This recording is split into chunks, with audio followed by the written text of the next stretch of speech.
Right then, welcome back, and today we're doing a setup for the 2009 CBR600RR. Now, I don't normally go in for the 600s. They're a little bit hit and miss. The leaderboards aren't festooned with them. However, we may have struck a little bit of gold. Now, setup wise, we did the standard 2 and 8, we graduated the gearing, and we went medium softs and fully tuned, which for the first race at UMC, the bike was fully tuned. She measures a healthy S802. The downside is that pushes it into the big boy league. So after this race, we did a little bit of jiggery pokery,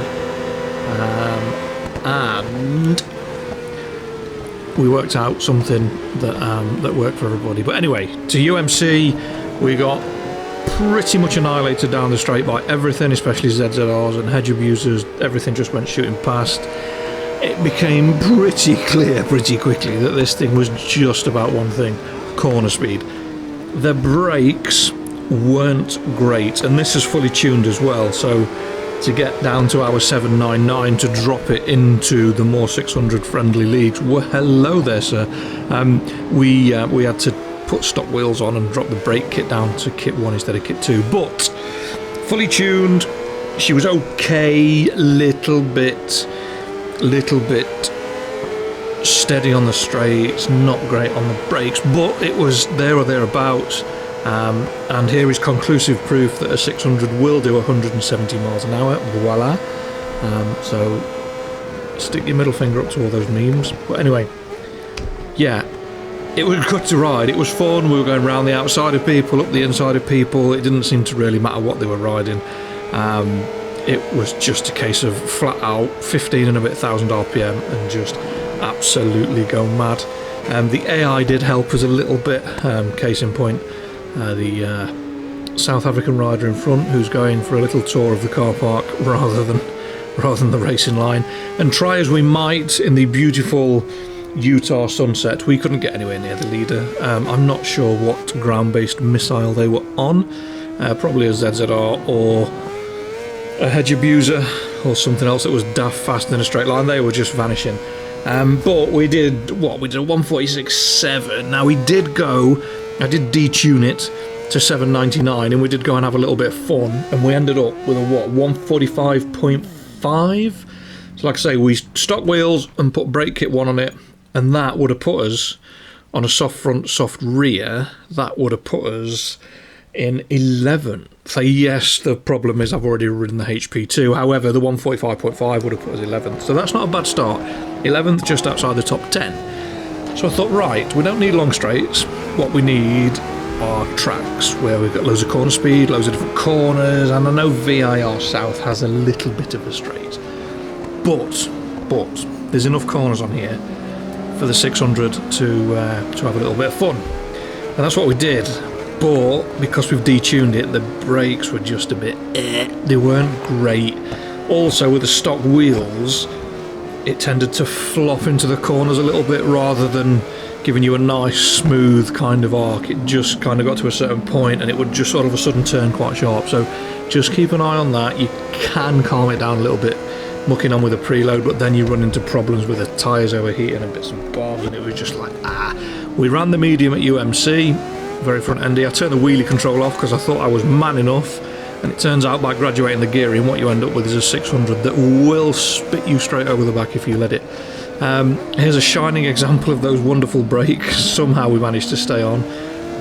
Obviously, what's the other person involved in that little small infringement did not, but we didn't let that deter us. We carried on, and there was a lot of mucking about. There was a lot of F4s running stock tyres. There was 1098s, Z1000s, that's an RC8. There was ZZR14s, Hayabusas, you name it, everything that you really don't want to come across on a 600cc Supersport bike. But we gave it a good go. The beauty of it was corner speed was absolutely ridiculous. Once I got my head round how she handled and what she did, but try as we might, I thought I could have someone into the last corner, and just look at that, absolutely nailed one corner, two apexes, and we couldn't get past a 1090 and a hedge abuser. We're never getting anywhere near him, are we? So But we did a 108.8, which would have put us 12th on the leaderboard, but we went back and had a little bit of fun, and we ended up with a 107.668.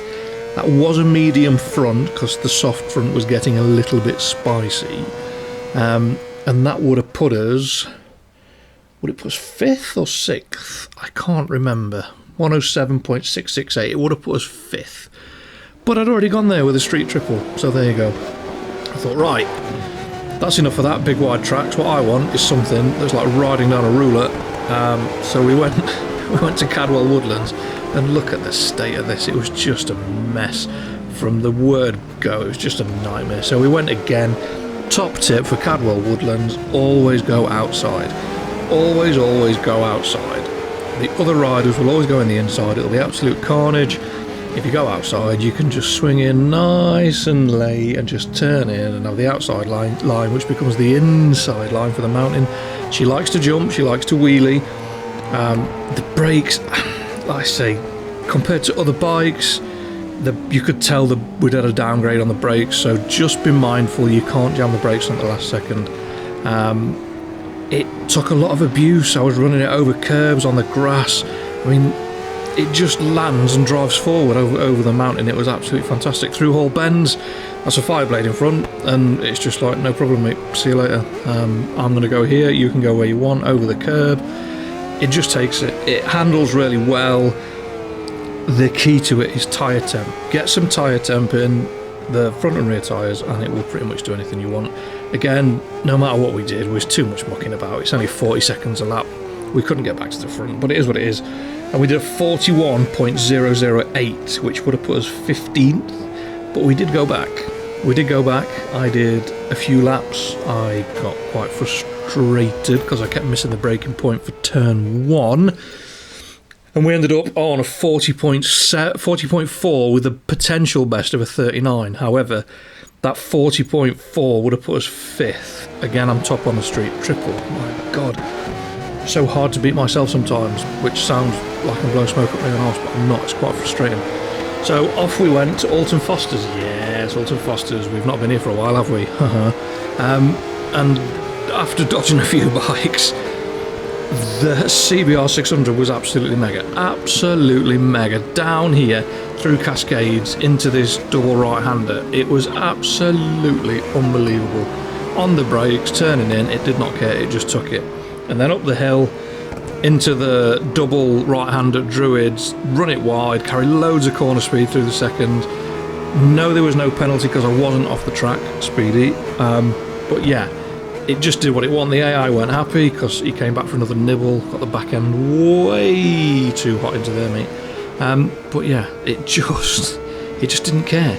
It genuinely just did not care. No matter what you did, stick the front. I mean, look at this up the inside of the hedge abuser. Straight in. See you later, no problem. Off we go again. Up the hill. Z-Thou in front. Yeah, she's getting a bit frisky, but I quite like that. I quite like the fact it's getting a bit frisky. We're on softs, and there's a decent bit of temperature going in. Go on, mate. Get out there. See you later. But yeah, it's a nice bike to use. I know the 600s with the Hayabusa going. I don't know. I know the 600s aren't for everybody. I get that. But this thing, we've only been outside the top 10 on one of the leaderboards, and that was the first race. Everywhere else, when we've gone back and done a time trial, especially Alton, because position 5 was a 55.8, and we've gone across the line in a 55.4, and apparently we have beat all of the recommended ghosts. Yes, ladies and gentlemen, boys and girls, table, chairs and drawers, the CBR600RR has only gone top at Alton Fosters. So there you go. It is a fast bike. Find a track you like, give it a go. Where do we go next? Suzuka East. Big, long straight, but the first corner, sling it around the outside, loads of corner speed, get the tail end moving about, and you should be okay. I made an absolute horlicks of it the first time, and we got collected and had a little trip into the gravel and a close inspection of some stones and some grass. We went again, launching it. I was torn between anti-wheelie 1 and anti-wheelie 2. It would launch on anti-wheelie 1, but if you got the revs a bit too high, it would flick you straight off the back. So you can go to 2 and then flick it to 1, and that's probably a safe bet. But I mean, through turn 1, turn 2 at Suzuka, it was absolutely mega. I know other bikes are on stock tyres, I get that, and the leaderboards are absolutely dominated by F4 MV Augustas on stock tyres, but there's no fun in that. There's no fun doing what everyone else does. Let's do it a little bit different. So yeah, it's a nice bike. I mean, I thought we were going to pull 170 down here again, not quite. We're in the draft. Is that a 1098? Nah, it looks like an MV. It's an MV with a horrible arrow exhaust hanging under the back. But yeah, absolute corner speed king. This was a bit filthy, but I wanted to win the race. Absolute block pass. It was just disgusting. I did genuinely hate myself for about 20 seconds after I'd done that. But again, we did a 50.4 in the race, which would have put us 20th. We went back and did a 49.4 on a time trial. I mean, I only did 3 laps, and I must admit, I was like, I'm not really feeling it. And we went 9th, but again, it's inside the top 10. It's quick, it's fast. And last but not least, will it boogie? No. Especially not when you face planting the barriers at about 100 mile an hour. The back end will step out. I didn't change any settings from the 2 and 8. I left everything as it was, and there's a fair bit of lateral movement in the bike, more than I thought there would be. So with a short gearing and the rear end that will squish quite a bit, what you end up is massive amount. You end up with a massive amount of grip on the rear axle, and it will just drive forwards wherever you want. Yes, it's good in the corners. Yes, it will step out of line a little bit, but it doesn't have the power, and it has the grip to power ratio is way in the grip side of the camp. So if you do get it out of line, you've either got to get it so out of line it's going to spit you off, or you just have to trust the front end. I mean, round the outside of the GSXR into that horrible left-handed hairpin, and we're off. I mean, again, there's a little bit of a love tap on the MV in the way in, but I mean, we pull it back, we get around the outside of them, and then we're into turn 10, is it? Yeah, turn 10, and then we're down the back straight. We did catch up with a leader, and see what I mean, it will step out of line a little bit, but it just doesn't want to stay there. It feels like you're forcing it a little bit. You're better off doing this, just sticking it in on the brakes on the front end. We don't run off the track here neither, so just Phil and marshals are looking. We didn't cross the white line, so no penalty, thank you very much.